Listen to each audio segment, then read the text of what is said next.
Hello, everybody. Welcome to the Future Student webinar for Media Studies and Divine Innovation. I am pleased to welcome my wonderful colleague, Sarah, from our Media Studies department. She's the head of Media Studies.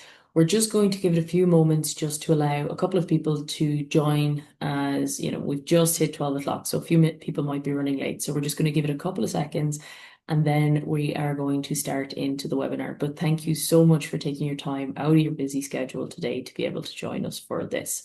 Sarah, you might like to give yourself a quick introductory while we're waiting for a few more to join there as well. Sure. So I'm Sarah Arnold. I'm Associate Professor of Media Studies and I'm the Head of Media Studies here at Maynooth University.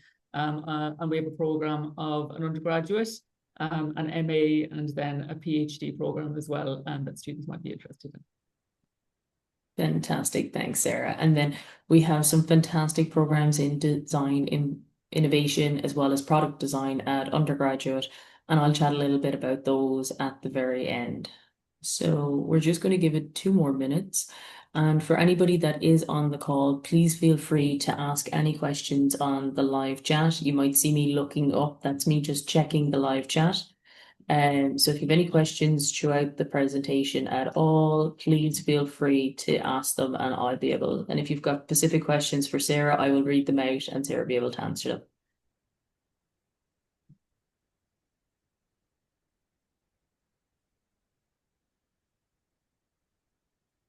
Perfect. Okay, well, we will kick off. Once again, thank you so much for joining us. We're super excited to have you here and to be able to have Sarah join us as well, especially this busy time of year when students are trying to get, assignments done and projects done just before the end of the term coming up in December. My name is Neve. I am the Senior International Recruitment Officer Manager for Maynooth University. And I'm here as well as my team that are located across the world to help support you with your applications to Maynooth University.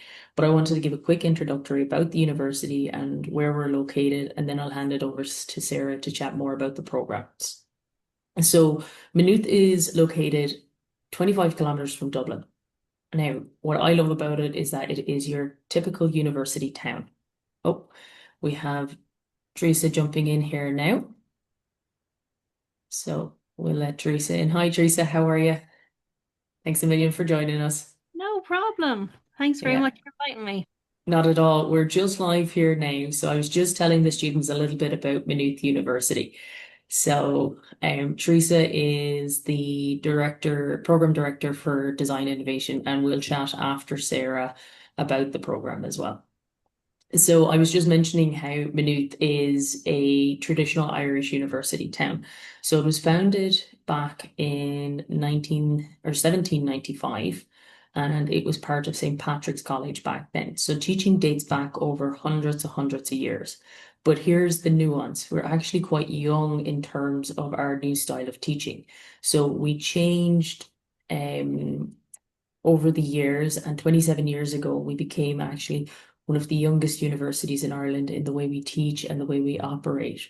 So we're actually technically in the top 100 of young universities around the world, even though we have hundreds of years of traditional teaching behind us.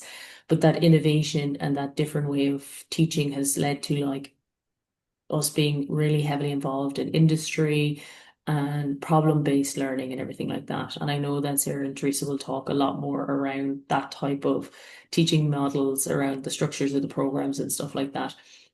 But back to the campus then. So we're divided across this magnificent South Campus and North Campus, which is this magnificent mix between the old and the new. So you can see behind me in this lovely screen that I have, this is the south part of campus. So this is St. Joseph's Square.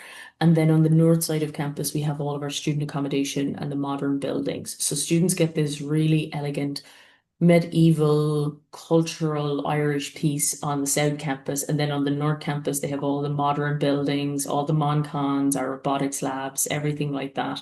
And where Sarah and Teresa is based, if I'm correct in saying that, is over on the north side of campus. So, you get the best of both worlds. Maynooth then, if you take it, has been tradition, as I said, as a traditional Irish university town. What that means is that the town has actually been built around the university. and it's a really integrated community. So for students that truly want this magnificent Irish integrated community sense, as well as also having a multi-diverse population, it's a great location to study in. We've all different types of supports available from you, right from the international office to helping you with your application, right through to graduation with our career services and everything else in between. Now, what I will do is we will share a deck of slides that will explain more about the different supports available, from our budget planning to our student counsellors, to our doctors, to the student union clubs and societies, and you'll be able to read all about it. But I am conscious that you are here to hear more about the programs than you are about me going on about all the magnificent things about Maynooth, and I could talk all day about it. So what I'm going to do is I'm going to hand you over to my colleague Sarah, and Sarah's going to chat more about the media studies and the different opportunities there. And then Threase will jump in after that and chat about the design innovation. Fantastic. Thanks, Sarah. Over to you. Brilliant. I'm just going to share my screen now and run through some of the programs that we offer. So as mentioned, I'm the head of media studies. And in media studies, we have a few programs. So at the undergraduate level, we teach media studies, media practice, and we have kind of a BA in media, that's called BA Arts, that includes media studies as well. And then we have an MA in critical and creative media that I'll talk to you about. And then I'll finish up by talking to you about PhD studies and the type of projects that people would undertake. And then I'll kind of finish by talking about some of the expertise that's in the department as well. So just to start, then the department would be kind of media, include media in all its forms. So kind of historical approaches to media, looking at media histories, and also looking at more contemporary concerns around things like disinformation, misinformation, new technologies, the prevalence of AI, for example, and the impact on media work. So we include kind of both practice and theory, as well as the old and the new. And we have an MA in critical and creative media that encompasses all of that as well. The department is quite focused on social justice and equalities in and through the media, and we would include research on media production and media industries, as well as media representations. So very, very broad-based, and it kind of includes a lot of topics and subject expertise. So just to talk to you about the MA in critical and creative media. So it's basically a kind of a degree that focuses both on media theory and then on critical practice. And what we mean by that is that you develop mechanisms by which you can learn to study the media and approach and write and kind of gather data on the media, in terms of looking at things like what are good research methods, what are the kind of appropriate research methods for things like creative practice, and then advancing your theory in the kind of the topics and the subjects and the contemporary concerns around, for example, digital media. And then in terms of critical practice, there would be a lot of kind of hands-on focus on things like developing digital skills, learning how to write for screen media, so kind of developing screenplays, and then things like creative interactive computing, where you use tools like Twine and the Adobe packages to develop really interesting creative experimental projects. And there's always a kind of a synthesis and a blend of those two approaches as well. It's not one or the other, it is both. The benefit of this at the MA or doing the MA is that we have really small class teaching and a real focus on the students. So there is a kind of a real sense of a small community. People get to know each other. We might have up to a maximum of, let's say, kind of 12 or 13 students in any given module. And that's to make sure that everybody has the benefit of sharing their experience and knowledge and kind of developing their experience and knowledge as well. The program would have around an average of 6 to 7 hours per week of direct taught. And then, of course, there's kind of supplementary activities that will be taking place in regards to assessment and tasks, workshops and reading and so on around that. And if you're part-time, that might be around 2 to 4 hours per week for those students who'll be studying part-time. So students who, for example, might be kind of working outside of that. The methods by which we teach are kind of classroom-based, where we'll be sitting in a circle, talking to each other about particular media phenomenon or certain kind of readings that we might have undertaken for the class. We also have labs where you'll be working, for example, with, again, the Adobe Creative Cloud packages, and you'll be learning about those, and you would have an instructor, direct you and help you with those. And then you would have workshops where you're actually kind of carrying out activities, working in collaboration with each other for a particular goal or to meet a particular goal. So there's a lot of diversity in the type of teaching and learning that you would undertake. So quite a wordy slide here, apologies for that, but it's just to give you a sense of what that MA includes in terms of the individual subjects and modules. So there are a number of compulsory modules that all students would undertake. And then there are many, many electives, so optional modules that students can take on top of that. And the benefit of that is that everybody has a really core grounding in how to approach and how to practice media.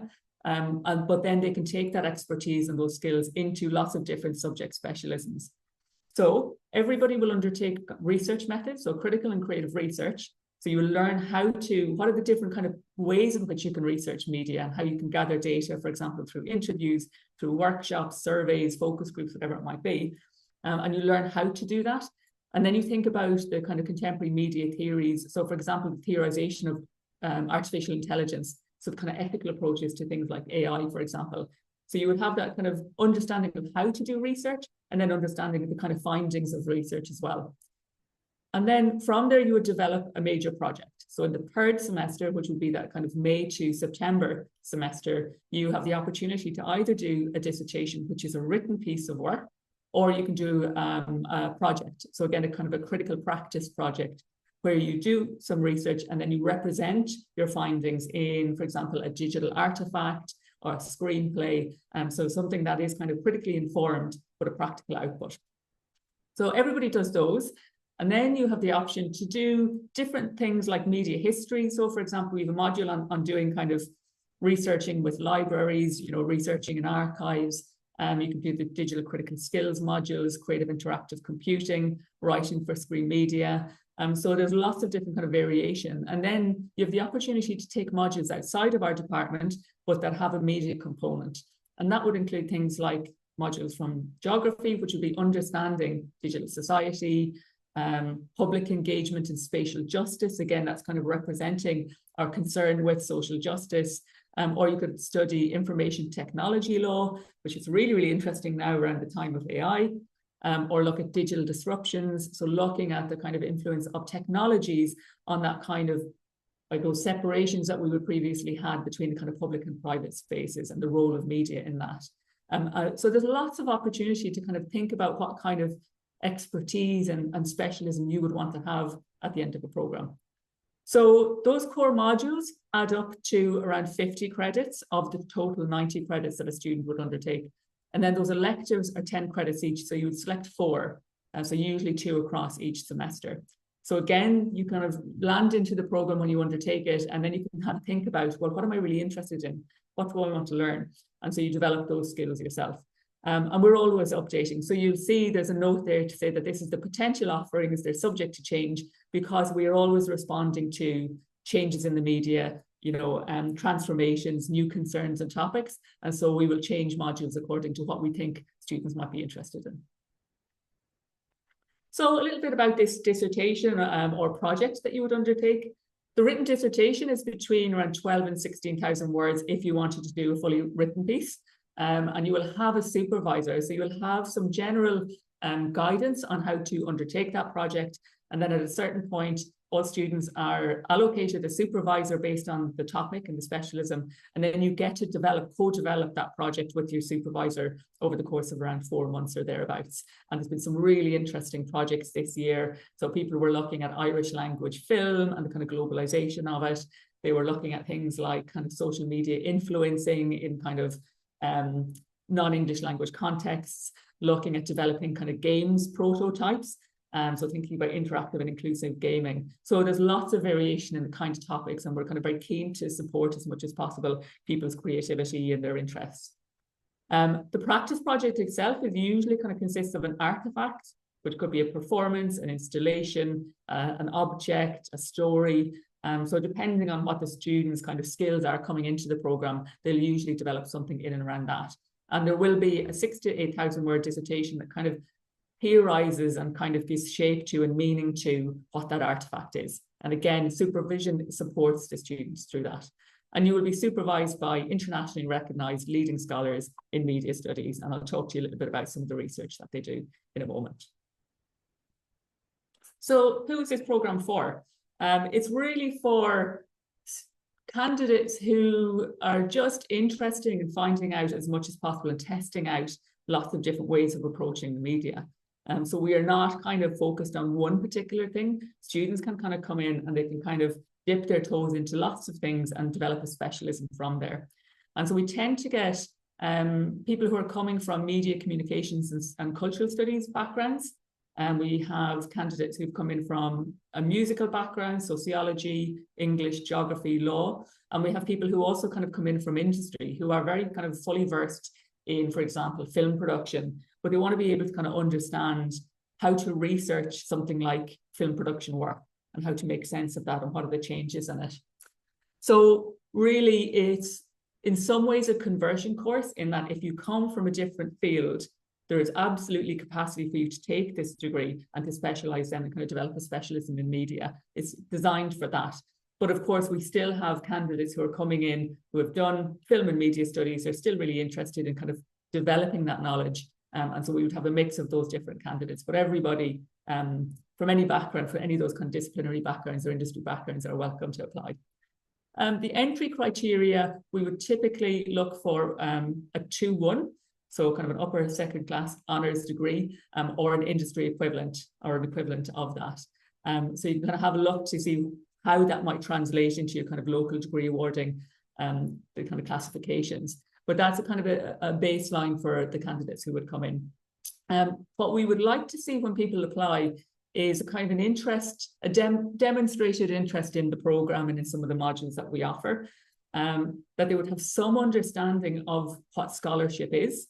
So the kind of an understanding of the kind of reading and writing around media, what has been written about it before, or within their subject specialism, whether it's anthropology, sociology, whatever it might be. We would expect that there's strong academic writing skills, so that students are quite comfortable with writing and writing about a particular topic in an academic way, and that you have kind of a sense of what your career goals might be, that you have a sense of which, you know, why do you want to do this degree and where is it going to help you to get. And so we've had some really kind of interesting people come on the programme who have just totally shifted career and to kind of pivoted from something like the sciences and then realised, you know, what I'm interested in actually is how things are communicated, because science might be communicated quite poorly. So I'm really interested in to learn about how media journalism works. And so they kind of shift career on the basis of that. So where is it going to take you? So our graduates kind of go far and wide. We have lots of international candidates and international graduates. And so they would tend to go into, for example, marketing, social media, content creation, those kinds of fields, academic research as well. And in the context of Ireland, they've gone into, so the kind of traditional broadcasters and traditional kind of legacy media that you would see, like kind of radio and television, which remain very, very popular in Ireland. Go into technology companies. They go into, for example, kind of cinema marketing and kind of film marketing within a cinema context. They've gone into government, you know, public service roles and worked within kind of PR and media communications within kind of big state sectors as well. So there's lots of variation, and that's the benefit of it. Instead of kind of looking at one possible career outcome, there are many varied kind of career outcomes that our graduates go into, and that's kind of why we focus on the benefit and the unique selling point of this being a very broad-based degree. And of course, students can go on to do further studies, and we would kind of expect that graduates might sometimes have an interest in that. And we've had one candidate this year, as an example, one of my own PhD students, who developed a master's project on the topic of sharenting. So parents who kind of use social media to share information about their children, and is kind of now developing that into a project to look at some of the kind of legal, ethical, social concerns around that practice, particularly in an age where things like social media have been banned for kind of under 16 in some countries. So they're kind of developing these projects into kind of really relevant, important PhD projects. So some of the kind of graduates, you can kind of have a read there of some of the testimonials and what they've said, you know, people who've gone into content creating and digital marketing.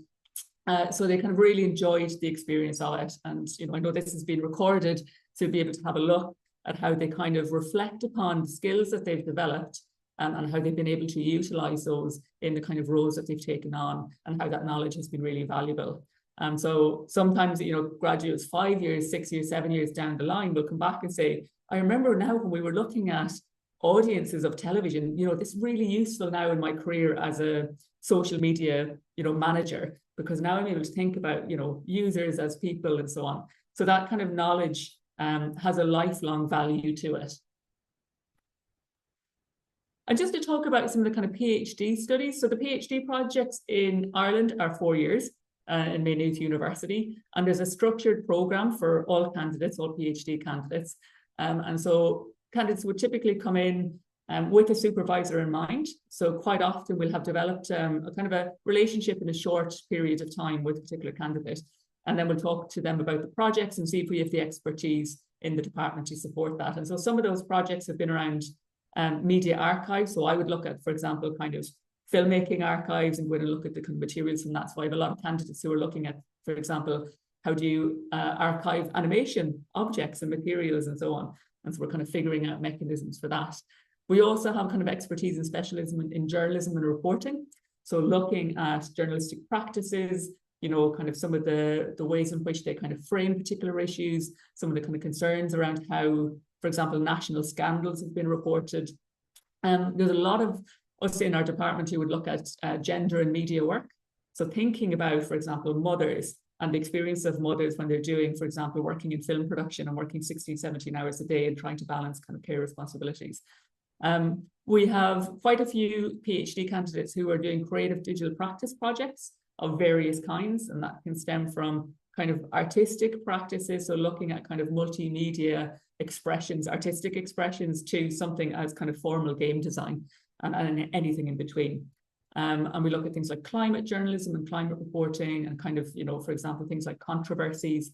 And finally, then media representations would form a kind of a big topic within the department as well. So, for example, I've just kind of recently had a PhD candidate finish her thesis on looking at kind of gendered scripts in Irish television drama and looking at how this kind of ways in which they kind of seem liberal or ways in which they seem more conservative. And then finally, what I'll just kind of show you is these is kind of some of the books that have been produced within the department in kind of recent years. And so you'll see that kind of concern. For example, I've written on maternal horror film and representation and looking at kind of motherhood and its representation in horror film. Professor Gavin Tipley has looked at media and free speech and these kind of discourses and narratives around free speech and how they're operationalized, usually by the far right, as a way of kind of critiquing and kind of representing racist views. We've scholars Dennis Condon, who's kind of really, really the expert in Ireland on Irish cinema histories and very, very early cinema histories. Janine Nagy, who's written a book on digital poetry and using kind of digital kind of artifacts in order to kind of creatively express. So there's lots of that specialism around the department, and I invite you to go and have a look at our departmental website, where you'll be able to see all of the kind of staff and their research interest, as well as kind of the current PhD candidates that we have, postdoctoral candidates, and you get more information about our MA as well. Okay, I'll leave it at that. Thanks very much for listening.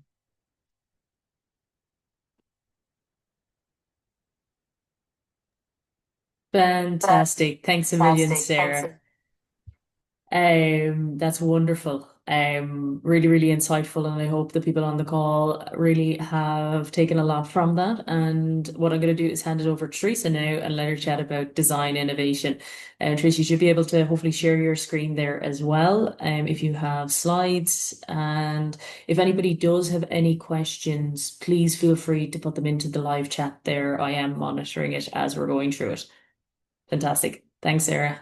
Thanks, Threase.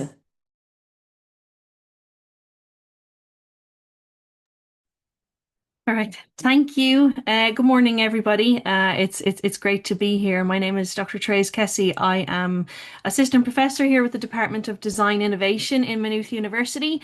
I'm also the director of the two master's programs that we offer here in Maynooth. So we have the Masters in Design Innovation, which is in its 12th year, and the Masters in Design for User Experience and Interaction. So this is a brand new program that we're just rolling out this year. So we're excited to see where this goes and excited to see the applicants that we bring in for this program. So what I'm going to do is I will talk through, I suppose, starting off with what is design.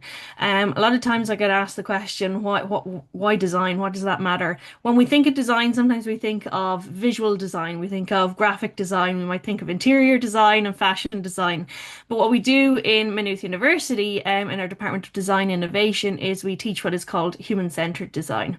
And so this basically puts the person person and their needs and their experiences and what they require at the center of everything that we create. So before we ever developed a product, a service, a digital application, a website, we first of all go to the people that are going to use it, or the people that have a problem. We understand their problem from a very human-centered perspective. So using methods like interviewing, like observation skills, and really trying to understand the challenges that they face. And then through a series of, I suppose, structured steps and processes, we develop solutions, develop and test, ideate, iterate solutions that respond to those needs. So sometimes our graduates come to us and kind of say, you know, why do we need to understand people's perspectives? Can we not just assume what the problem is and design something to respond to that? What we say is that, you know, by really understanding that human need, really understand the person's problem and an issue, we're ensuring that we don't just design and create things for the sake of creating things. We're actually creating things that will make a meaningful difference in people's lives. So these are just a few examples of very poor design that I like to throw out every time I do this kind of talk. So you'll see, for example, over there on the right hand side, that's clearly an elevator, but I don't know who was in charge of numbering the numbers on the elevator. They're not sequential in any way. It's not intuitive for people to use. It's bizarre. And then you have next to that the parking signs. I don't know what you're meant to do when you can or can't park there. But again, that's a lack of clarity in design and a lack of considering the person who's actually parking. I'm sure there are lots of rules and regulations, but I'd be too afraid to get clamped to park there. There's another one there in the middle that I like. Well, I don't really like it, but it's a good example of poor design, which is an apartment block with little balconies that's facing onto the beautiful view of the back of another apartment block. I mean, when you're thinking of human experience and you know, maybe you come home from a long day at work, the last thing you want to see is the back of someone else's building.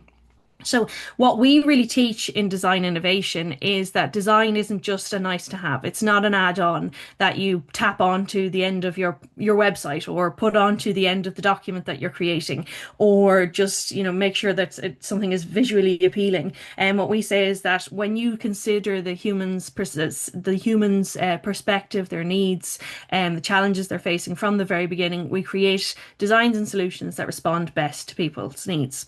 So within the Department of Design Innovation, we have our bachelor's in product design and innovation, so very hard focused on actual physical products and the creation of physical products. As we move into our master's program, as I said, we have the first program that we offer is the Master's in Design Innovation.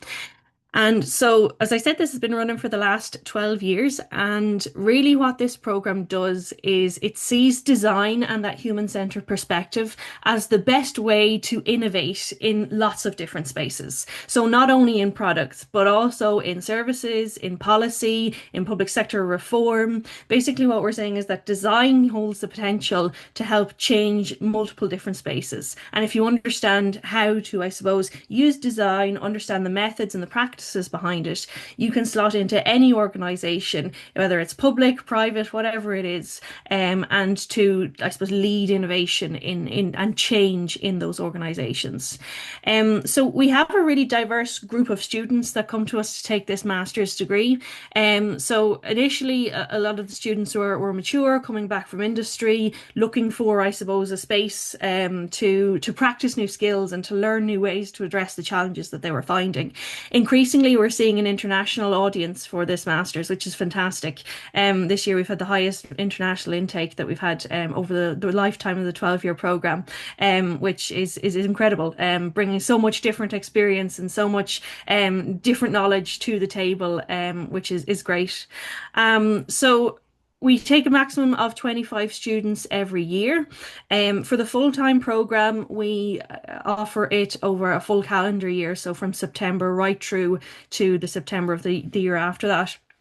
So you will have 16 hours on site every 2 weeks. Sorry, that's 8 hours per day. My mistake.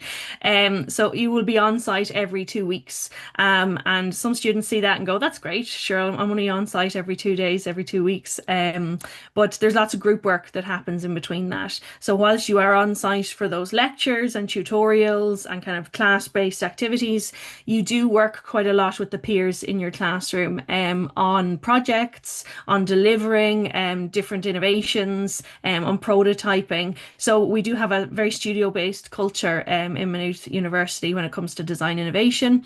We have two bespoke design studios, one specifically for our master's cohort. So you'll always have a home on campus where you can test and prototype. And we also have all sorts of machinery, 3D printers, CNC routers, all that kind of thing, that if you're trying to bring your prototype to life, we have those equipment available to you. And we also have technicians available to help with that support. So I might just go over the types of modules that we cover in the Masters in Design Innovation. So as Sarah was saying, you take kind of a couple of core modules and then you have optional modules accompanying it. We teach these particular modules specifically, so you don't have any options when it comes to taking the Masters in Design Innovation. You take all these modules and you don't have a choice of other modules, so there are no optional modules. So where we start with the program is we start by building your skills in understanding human experience. So we start by teaching you the foundations of design ethnography, which is basically understanding culture and understanding how culture is experienced by people and how they emulate that through their life. And what we're really trying to do with that specific module is to help you, I suppose, step into the shoes of the people that you're actually going to be designing for and understanding the problems from their perspective. So the design ethnography module and the visualizing concepts module are linked. So they are linked through a live brief that we always kind of go out to an industry partner, and we get them to assign a problem or a challenge that they are facing, and we bring that into the classroom and the students work on that live brief. So for this year, we're working with the Irish Health Service, who are currently in the process of rolling out postnatal hubs. So after you've had a baby, across the island of Ireland. And so what they came to us looking for was, I suppose, what do people need in the different pockets of Ireland, in order to develop to design a hub that basically responds to the geographical and the cultural nuances of what women across Ireland need. So our students are out currently doing research on that with women across the country, understanding their needs, and then they will feed that back to the HSE in the terms of a visualized concept at the end of this semester. So it's a very linked module, very practical, very hands-on. But students do say it's one of those ones that if you get it, if you understand it, if you put yourself into that, it makes the whole design process easier because you've understood how to engage with people and how to understand their perspectives. The other modules that we have there across the first semester are Applied Innovation Lab. So this is where, again, a company or an organization brings a problem, a challenge, an issue that's facing them, and you apply the entire design framework that we have to propose an innovation or propose a way that they can address that problem. So this year we're working with a sustainability organization called Smart D8, who are looking at improving the Dublin city environment, for I suppose to improve the life of the residents that are living there. The next module that we teach then is innovation strategy, and the reason we teach this, I suppose, is because whilst it's really important to understand the needs of people and be able to design for them, you also need to understand how you can get that design and how you can get that product or service or whatever it is out to the people who can actually use it. So rather than just staying as a good idea on the shelf or a good idea in our design studios, how do you actually get that concept, get that product, whether it's a product or service, get it to market, help it make money, understand how to respond to the customer's needs, all of that kind of thing. So we think that that's really important in terms of giving you the full experience of understanding how to innovate. So implementing that innovation is just as important as understanding what those people need at the very start. The next piece that we cover then is user experience research and design. So this is specifically technology focused. So it's looking at how do you design those engaging digital experiences. Next piece then underneath that is service innovation. And what we do again is we bring in a live project, a live service that has an issue, and we map out their service, understand where the pain points are. We do things like backstage work, front stage work, understanding what the customers see, what they don't see behind that stage, and all those things that make that service work. Last year we partnered with a geo park in Ireland to understand their service and their experience, and it was a great experience for the students because they actually got out of the classroom and they got to go to this geopark and understand and take part in the events that were going on. So it was a lovely opportunity for them to get out and see some of the country as well. The final module that you take then is your dissertation. So within the Masters in Design Innovation, what we ask from the very start of the program, when you would start in September, say this year, is that you are considering a topic for a dissertation that potentially has an impact on either your life or, you know, it will kind of work towards getting you into the career that you want.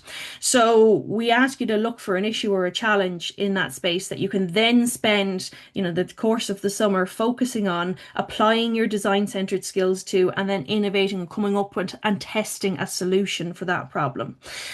So again, much like Sarah was saying, what we do is we provide dissertation support. So we assign a supervisor who's working kind of maybe a similar area to you. So you're never left alone to kind of, I suppose, paddle your own boat or to produce your dissertation by yourself. You have the support of our academic staff in doing that. So that's our first program that we offer. But I suppose the next program that we offer is the Masters in Design for User Experience and Interaction. And this is a new program. So as I said, this is the first year for this program to run. And it is different from the Masters in Design Innovation in that this program specifically focuses on designing digital interventions and designing for, I suppose, those websites, apps, mobile applications, and understanding how people interact with them, and creating designs, digital designs that, I suppose, respond to people's needs rather than creating another barrier or another element of friction within that. So this Masters, we are taking on 25 students this year. Again, you will have between 8 and 10 hours on site every 2 weeks.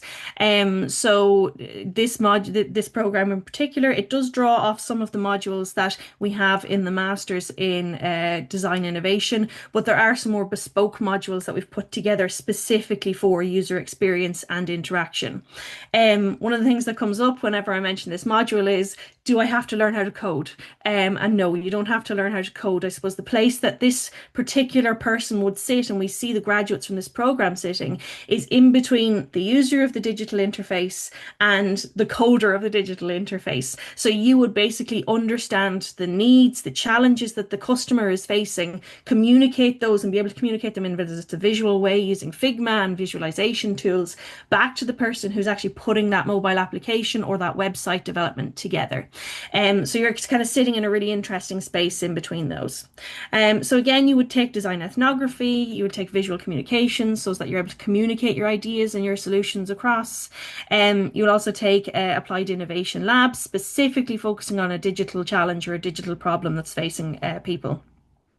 We've also designed some specific modules for this: human-centered systems design, user experience research and design, and we're partnering with the Department of Computer Science to deliver interaction design as well. So you will have that kind of, I suppose, very, very kind of hands-on experience in that way as well. We are kind of focusing on setting you up when you leave this program with a portfolio of live projects. So you are able to kind of illustrate that you've responded to, say, a challenge from the Irish Health Service, or we're kind of partnering with Electric Ireland to set the challenges for this program as well. So we are trying to make sure that when you leave, you have a portfolio of projects that you're able to show off as a graduate. Another piece as well as part of this program will be over the summertime, instead of a dissertation, you'll be working on a particular project. So bringing one of these challenges to life and putting one of these, I suppose, these issues and creating a digital intervention that responds to that. where do our graduates go? Lots of people come to me and say, why would I study design? Where can it lead me? Where can I go to after this? I've just got a selection of our graduates from when we did our kind of 10-year roundup last year of where our graduates went to. And what we find is that a lot of our graduates move into positions like service design. They might also move into kind of like, as some of our others have moved into kind of research consultants. So using that really strong base in design ethnography, in human-centered design, to then move into consultancy roles. We have one of our graduates was the head of information technologies now at the Irish Life. So they kind of do move into lots of different spaces. What we found from our market research on the Masters in User Experience and Interaction is that there is an increasing amount of user experience jobs and user interaction jobs, particularly in the private sector, but also growing in the public sector as well. So there are lots of positions and lots of opportunities out there for employment after these degrees. So how do you apply for these programs? You'd be happy to know that you don't have to have a background in design to apply for these programs. Whilst we do get, graduates that maybe are coming from a project design background, really what we see is that, students that have maybe in some way dabbled with design or creativity in some way, and then they kind of went, I've left that aside and I've gone to college to do whatever it is as my bachelor's degree, and they're kind of thinking, how do I now motivate or bring that creativity back into what I'm doing? We find that those students genuinely thrive on the course. So we've had students from across all sorts of different disciplines, from computer science to biology, to kind of medical background. We've had GPs, general practitioners, doctors study with us as well. So you don't need any prior experience with design. We teach you those design skills from the ground up. We assume that everybody is coming in with what's called a beginner's mind. So all of this, you're not going to be, I suppose, expected to know anything before you come onto the course. All of those skills, all of that knowledge is taught from day one. So you can apply through the recognition of prior learning. So that may be if you maybe don't have an undergraduate degree, but you have prior experiential or formal learning and a minimum of 5 years of experience in a relevant role. So your undergraduate degree must be at least a 2-1, along with a personal statement outlining why you want to study design innovation or user experience and interaction. I can't overemphasize the importance of that personal statement in making your application. So really what we're looking for, because we have such a small intake on this program, what we are really looking for is people who maybe understand this program and understand the impact that it could potentially have on their career and why they want to study this specifically. So really what we'd ask you to do is read the website, read the information around the program, really understand what you're being asked to do and see, how will this help me get to the career that I want to, or how will this help me respond to a challenge or respond to some global issue in a way that I want to. So really when you're putting together your application, think about that personal statement, really think about why you're coming to the program, and think about what it could do for you and how it could get you the career you want. So my contact email is there, and I'm more than happy to answer any questions. I really frequently have calls with students, helping them get prepared to put together that personal statement as well. So anything I can do to help and support you applying to our programs, please feel free to reach out and get in touch. And best of luck with your studies at this exciting point in your journey. And yeah, thank you so much for your time this morning. First, a big thank you to both Sarah and Teresa for taking their time out of their day, and to you guys on the call as well. As Teresa says, fantastic to have you here. We do have one question in, but I think you've answered it kind of throughout the kind of presentation, is what kind of background students can apply, like what kind of background do they need to be able to apply to the design innovation programs, which I do think you gave it a great cover there as you were going through the presentation, Teresa, so thank you very much. Sarah, one question I do have in for you is the media programs and the media studies masters. Do you find that students would generally end up going into more of the kind of playwright, creative writing side of the house, or do they end up in like film and TV productions, or is it a mix of everything? It's a mix. So probably I'd say 15 to 20% would be interested in those traditional audiovisual routes, so going into the film sector, television or broadcast sector. Increasingly, they're in the kind of social media, marketing, content creation space, or PR communications space. So there's kind of that is very, very popular. So kind of working in the media, producing content, as a kind of executive administrative skill to have. So again, broad-based. I'm trying to think where we would say that we're not, probably not as many go into journalism anymore. So those who would have traditionally gone into journalism or gone into the kind of content creation, kind of writing for, you know, kind of clients, companies and so on. So kind of creating their briefs and drafts and coming up with concepts for them, rather than traditional journalism or going into the kind of entertainment space. So once upon a time, yeah, journalism was quite popular, but probably not as much as anymore. No, that's fantastic. Thanks a million, Sarah. And then, Teresa, one for you actually, just with regards to that kind of workforce and employability and that integration into the course. Um, they want to know how students have found it in order of like what kind of careers they truly head into in terms of the design innovation. Would some of them end up with some of the tech companies? Would they maybe end up in marketing roles? Yeah, it's Yeah. a real variety as to where students go. So tech companies are, yeah, that would be kind of the top one, especially when Mm, students come in with, I suppose, the ambition that that's where they want to get to. So if they are coming in and they kind of go, I want to work as a user experience designer in Google, well, then what we kind of help them do is to say, okay, let's tailor the projects that you're working on so that when you come out of this job or this course, you have a portfolio that you're able to show when you go for an interview for that job that's really relevant to what you're doing. So yeah, private sector is really popular, and also because user experience is now so popular within the private sector, and people are really understanding the importance of that. So the likes of Airbnb hiring user experience designers at the minute, the likes of Genesis AI hiring user experience designers at the minute. And it's only, you know, I suppose the value in this is that as we move into maybe that AI centeredness mm, in the world, we still need to have the anchor, which is the human experience. yeah. And so the person experience and the people who understand people are always going to be valuable, and they're always going to be a valuable member of the workforce. So yeah, I mean, like people have worked in the, or moving into the public sector as well. So I don't know, like within Ireland, and I know internationally, there is a move as well to integrate design and a design approach into how governments work, how the Mm. public sector works, how public policy works. So in Ireland, we're increasingly moving towards that, and we're seeing more design roles coming up in that space. So you know, it's something that we're catching up on. So the rest of the world is way ahead of us on that. So yeah, I mean, like a huge variety of careers. And what we like to do as well is to, because we're such a small cohort, we get to know our students really well. And so if there are opportunities coming up, you know, we have our own connections as well that we can kind of maybe flag, oh, do you know, there's a position coming up here, or we can help you get ready for this kind of to make an application in this place. So we realize that as well, that students are coming with that ambition.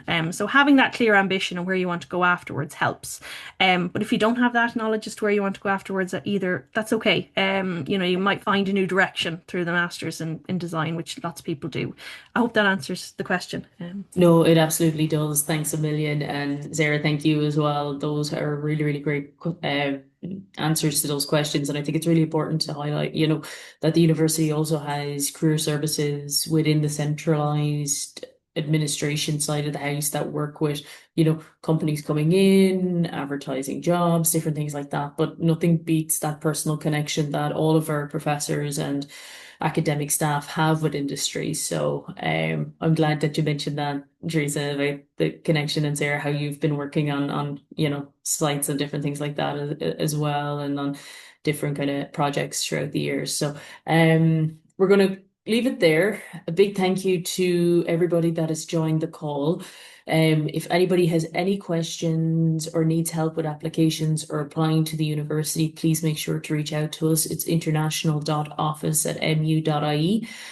You will get a copy of this recording as well as some of the slides and information from us, and more information will be in the follow-up email on how to apply to those programs.